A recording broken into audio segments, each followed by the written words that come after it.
Assalamualaikum warahmatullahi wabarakatuh. Perkenalkan, saya Sarina Hidayati.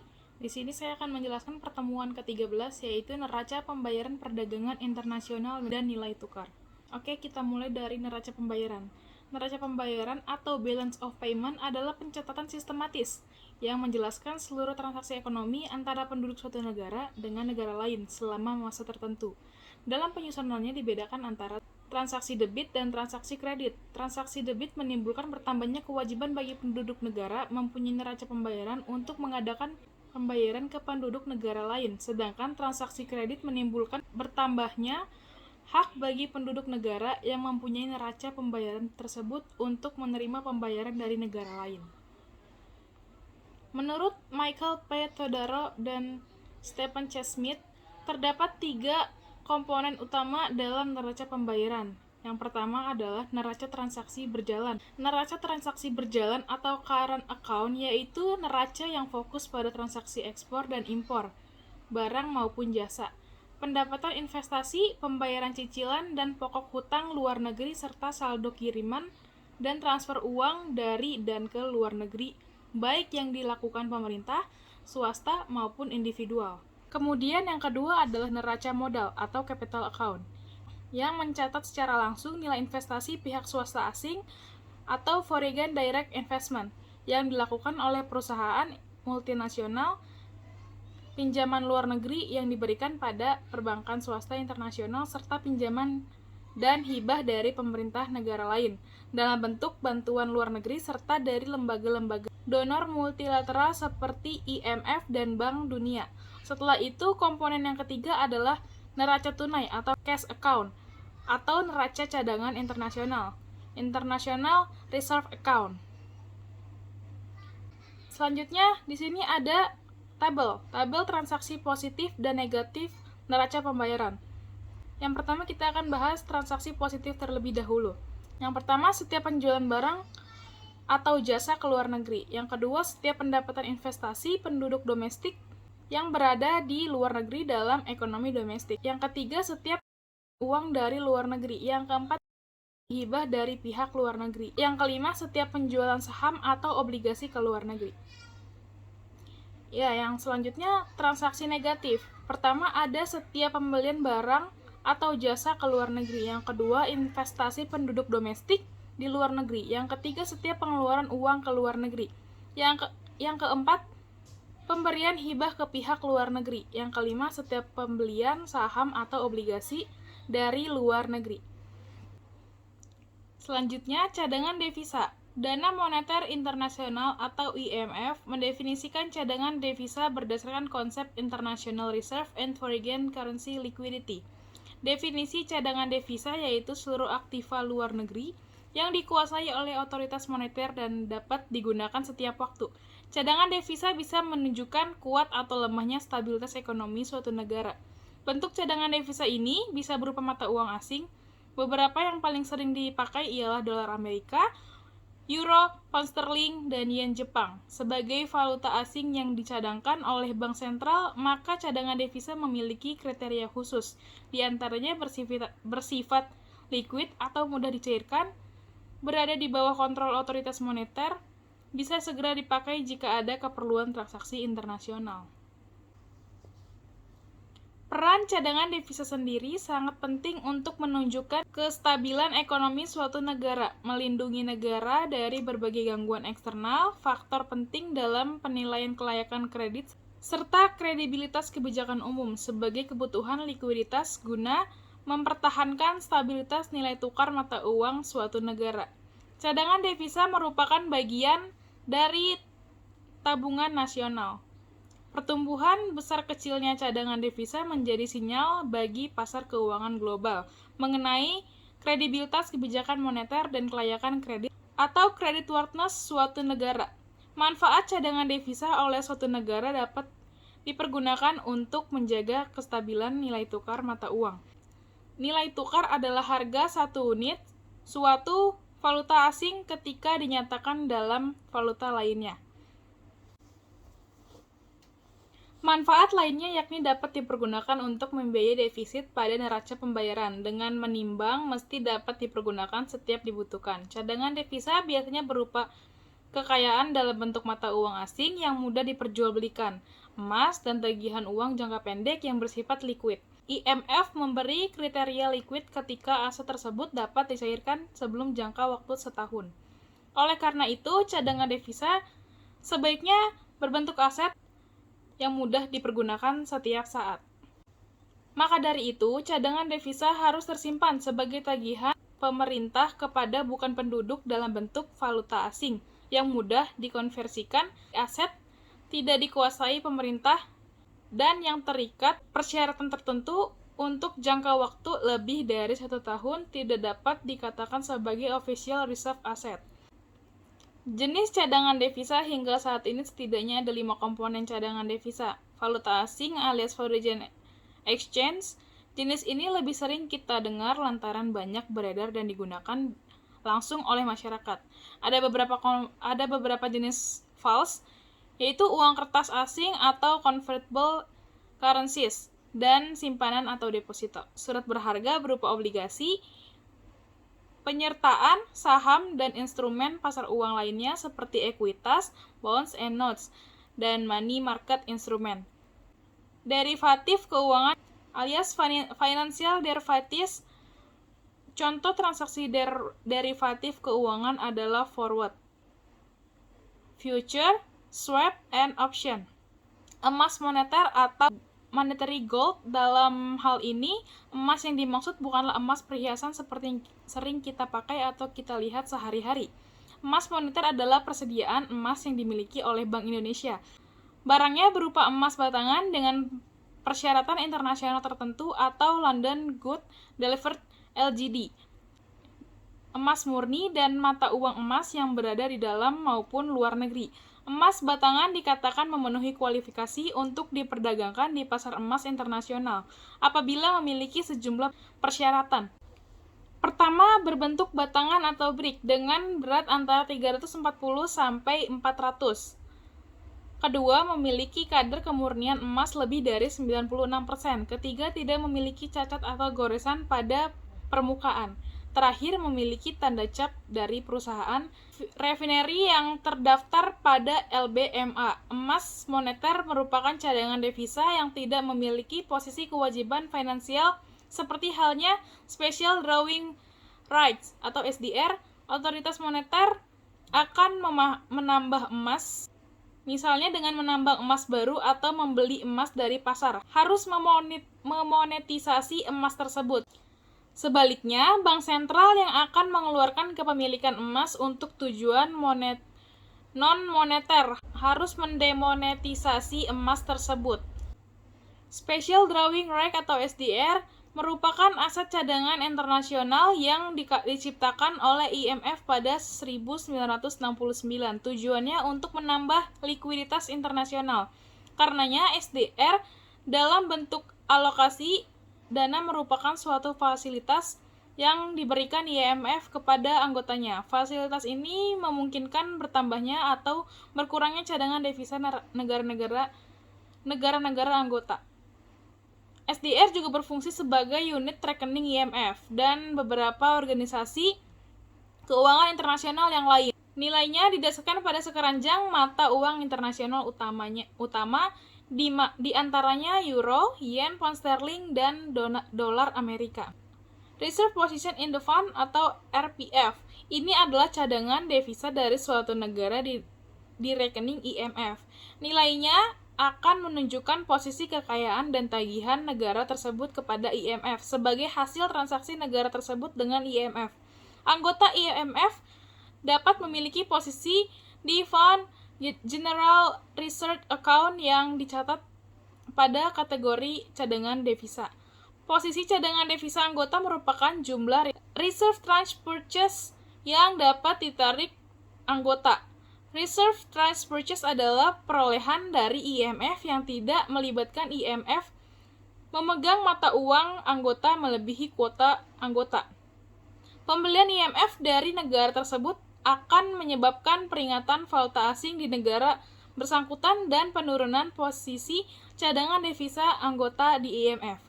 Demikian pula sebaliknya, tagihan lainnya ini merupakan jenis terakhir yang mencangkup tagihan yang tidak termasuk dalam kategori sebelumnya. Harga pasar untuk tagihan seperti penyertaan dan kurs SDR ditentukan oleh IMF. Transaksi emas moneter dinilai berdasarkan harga pasar transaksi yang mendasarinya, sedangkan untuk penilaian posisi cadangan devisa dipergunakan harga pasar yang diperoleh pada akhir periode.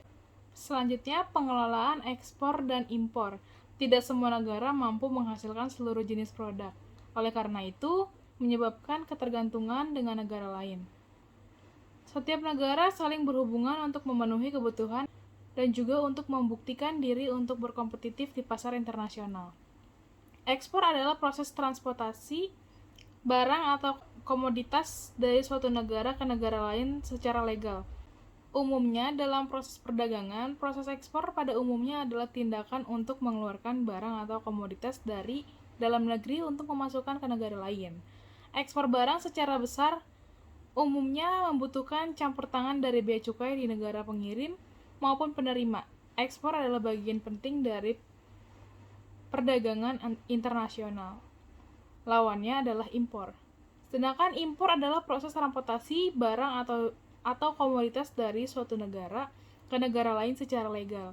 Umumnya dalam proses perdagangan, proses impor umumnya adalah tindakan pemasukan barang atau komoditas dari negara lain ke dalam negeri. Impor barang secara besar umumnya membutuhkan campur tangan dari bea cukai di negara pengirim maupun penerima. Impor adalah bagian penting dari perdagangan internasional. Lawannya adalah ekspor.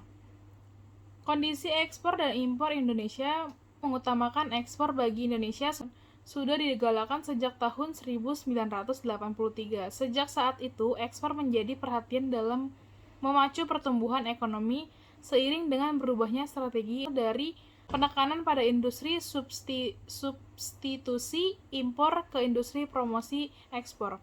Konsumen dalam negeri membeli barang impor atau konsumen luar negeri membeli barang domestik menjadi sesuatu yang sangat lazim.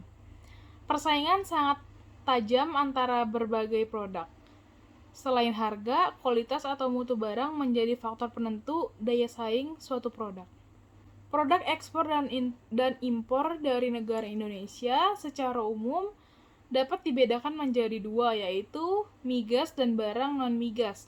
Barang migas atau bumi dan gas adalah barang tambang yang berupa minyak bumi dan gas. Barang non-migas adalah barang-barang yang bukan berupa minyak bumi dan gas, seperti hasil perkebunan, pertanian, peternakan, perikanan, dan hasil pertambangan yang bukan berupa minyak bumi dan gas. Produk ekspor Indonesia meliputi hasil produk pertanian, hasil hutan, hasil perikanan, hasil pertambangan, hasil industri, dan begitu pun juga jasa. Hasil pertanian, contohnya karet, kopi, kelapa sawit, cengkeh, teh, lada, kina, tembakau, dan coklat. Hasil hutan, contohnya kayu dan rotan. Ekspor kayu atau rotan tidak boleh dalam bentuk kayu gelondongan atau bahkan mentah, namun dalam bentuk barang setengah jadi maupun barang jadi, seperti mebel. Hasil perikanan yang banyak diekspor merupakan hasil dari laut. Produk ekspor hasil pertanian antara lain ikan tuna, cakalang, udang, dan bandeng. Hasil pertambangan contohnya barang tambang yang diekspor timah, aluminium, batu bara tembaga, dan emas. Hasil industri contohnya semen, pupuk, tekstil, dan pakaian jadi. Dalam bidang jasa, Indonesia mengirim tenaga kerja ke luar negeri antara lain ke Malaysia dan ke negara-negara Timur Tengah. Indonesia mengimpor barang-barang konsumsi bahan baku dan bahan penolong serta bahan modal.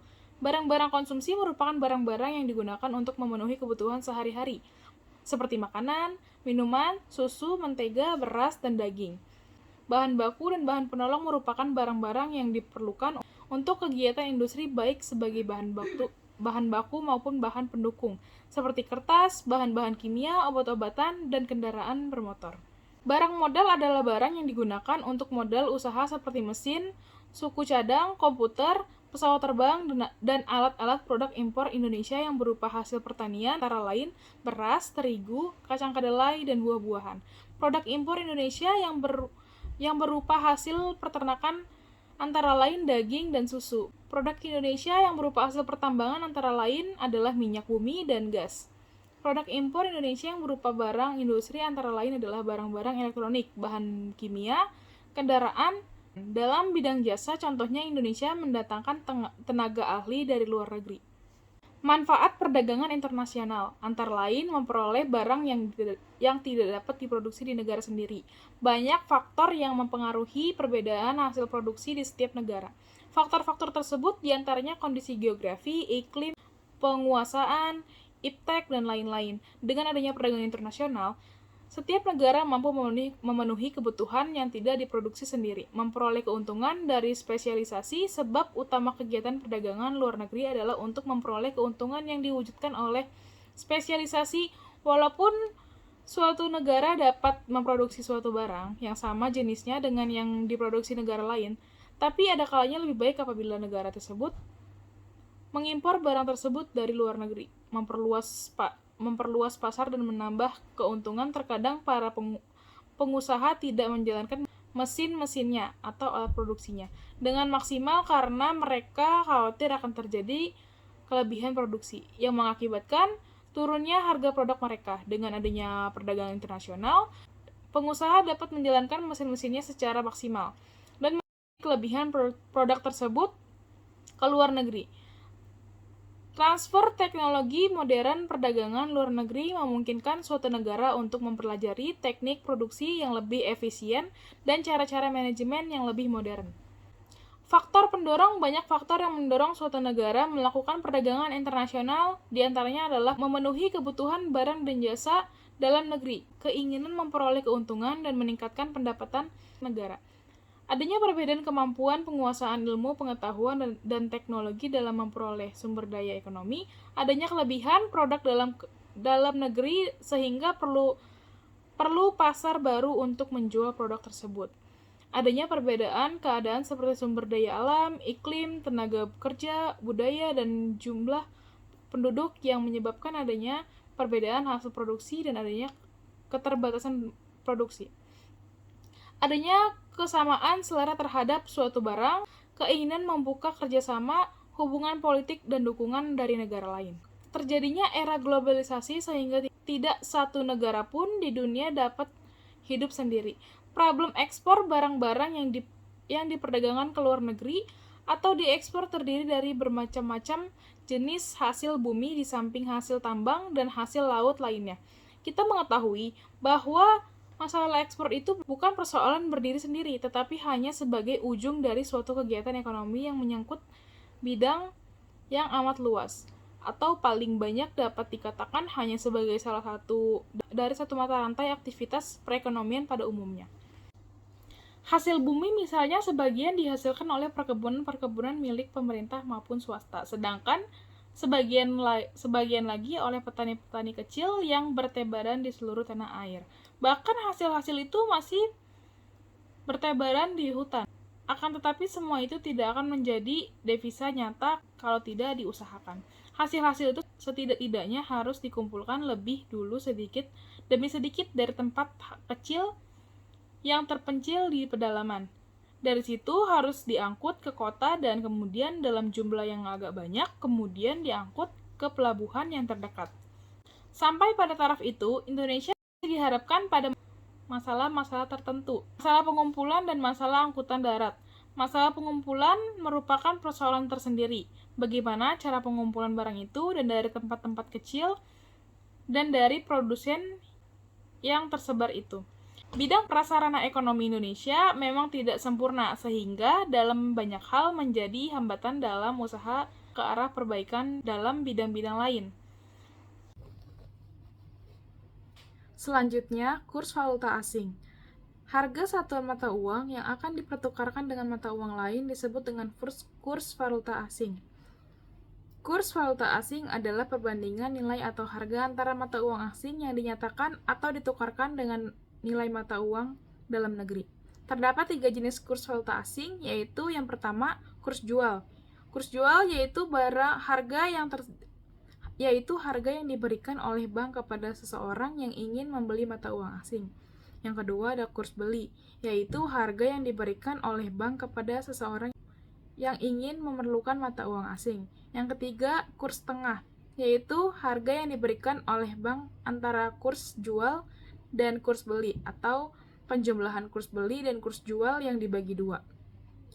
Terdapat beberapa sistem yang dilakukan oleh pemerintah di suatu negara dalam menentukan nilai kurs valuta asing. Sistem-sistem tersebut ialah yang pertama sebagai sistem kurs tetap atau fixed exchange rate. Sistem kurs adalah sistem situasi bahwa nilai kurs mata uang dalam negeri ditetapkan beberapa besar nilainya oleh pemerintah negara tersebut. Yang kedua, sistem kurs bebas atau mengambang atau floating exchange rate.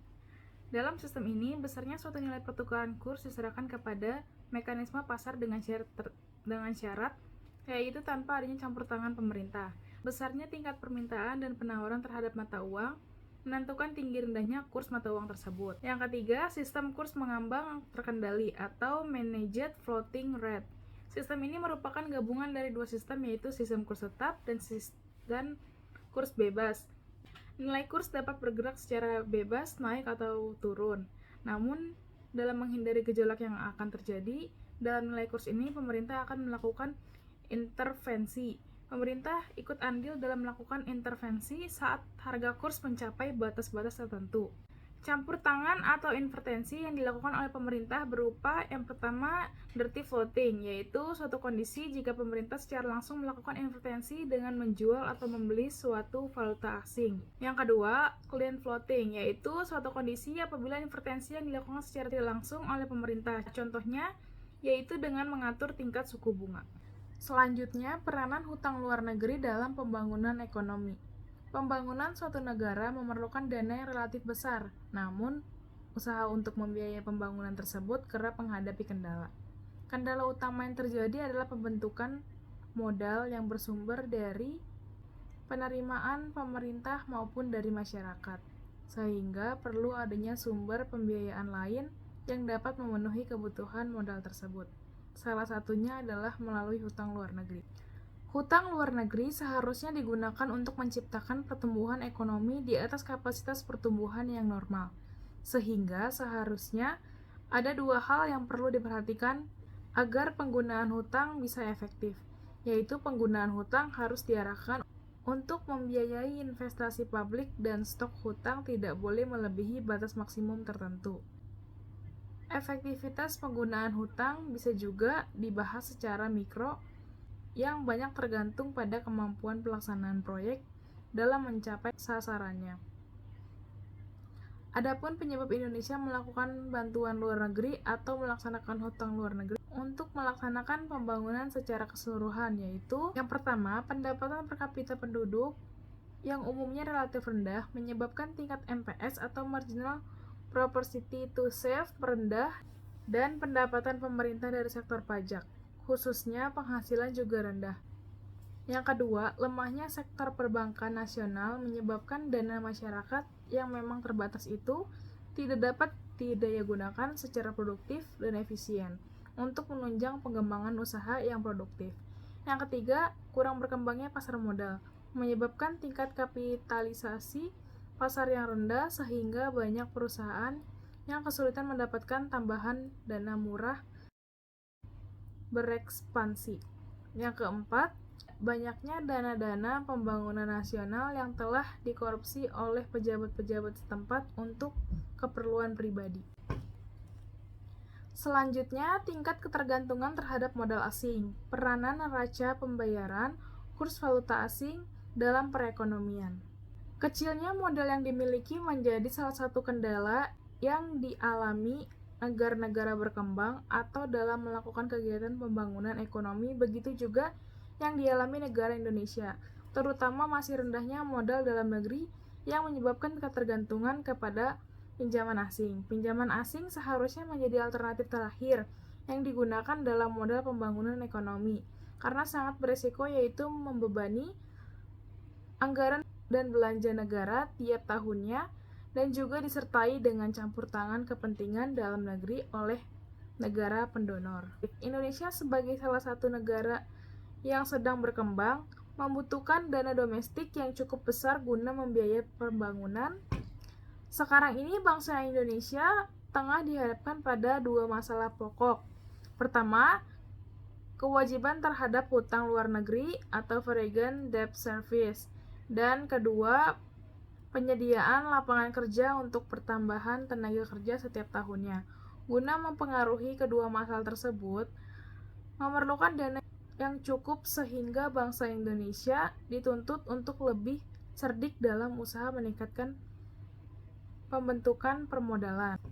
Untuk mendukung ekonomi kemandirian dalam ekonomi internasional dan mendudukan Indonesia sebagai sebuah negara merdeka, terdapat beberapa perlakuan solusi untuk menggantungkan pembangunan pada utang luar negeri. Pertama, meningkatkan daya beli masyarakat, yakni melalui pemberdayaan ekonomi pedesaan dan pemberian modal usaha kecil seluasnya. Dengan peningkatan daya beli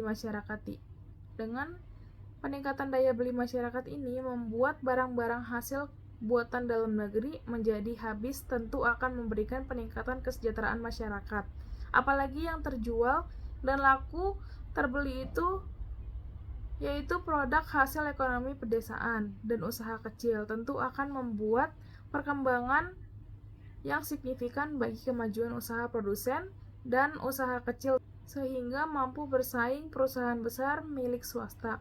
Keuntungan lain dari peningkatan daya beli masyarakat yaitu perputaran uang akan lebih banyak terdapat di dalam negeri sehingga uang ini akan menambah pendapatan negara dengan pajak. Kedua, meningkatkan pajak secara progresif terhadap barang mewah dan impor. Realitas yang ada saat ini, pemerintah mengambil pajak barang mewah. Ketiga, konsep pembangunan yang berkesinambungan, berkelanjutan, dan mengarah pada satu titik maksimalisasi kekuatan ekonomi nasional, melepaskan secara bertahap ketergantungan utang luar negeri. Yang keempat, menggalakkan kebanggaan akan produksi dalam negeri, meningkatkan kemauan dan kemampuan ekspor produk unggulan, dan membina jiwa kewirausahaan masyarakat. Hal yang memprihatinkan dengan televisi atau surat kabar di negeri ini, yakni banyaknya iklan swasta produk luar negeri berkembang di dalam negeri. Sadar atau tidak, iklan-iklan ini mempengaruhi pergaulan masyarakat di negeri ini.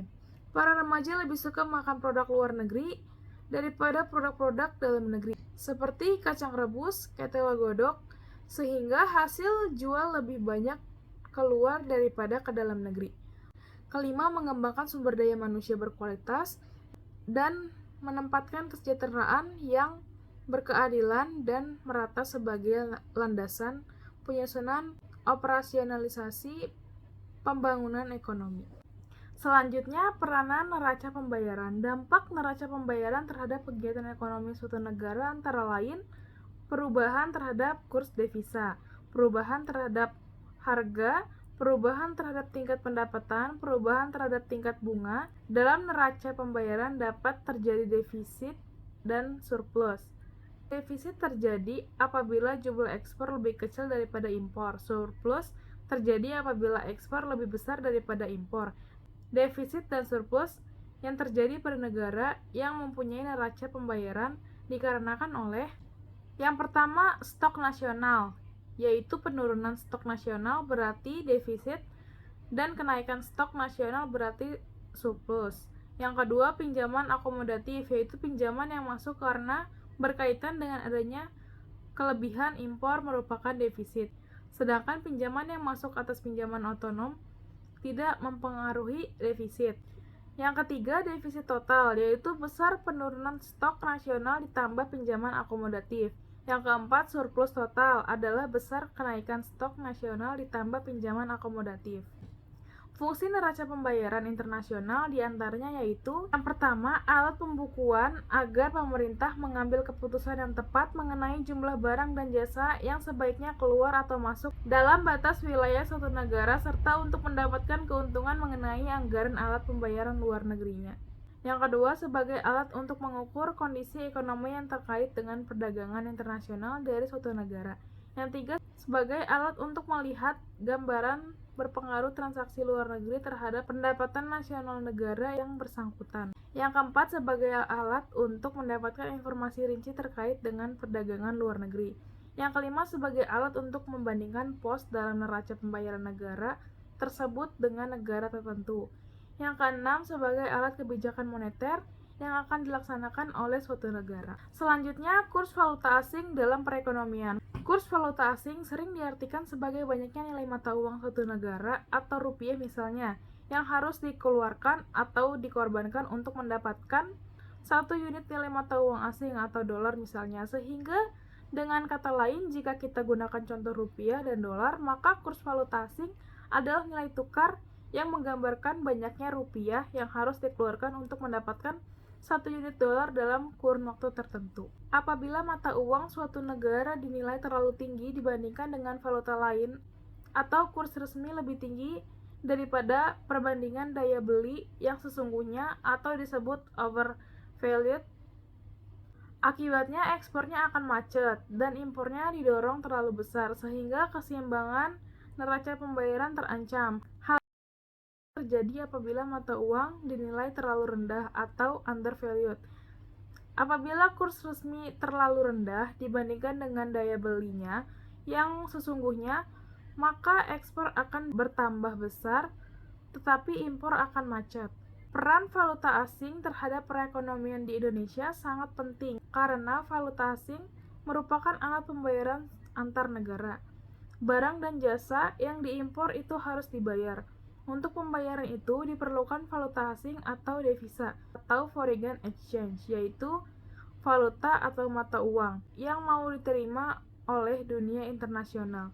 Devisa itu kita peroleh dari hasil ekspor atau devisa umum, atau kredit bank luar negeri, yaitu devisa kredit. Sekian penjelasan dari saya, kurang lebihnya mohon maaf. Wassalamualaikum warahmatullahi wabarakatuh.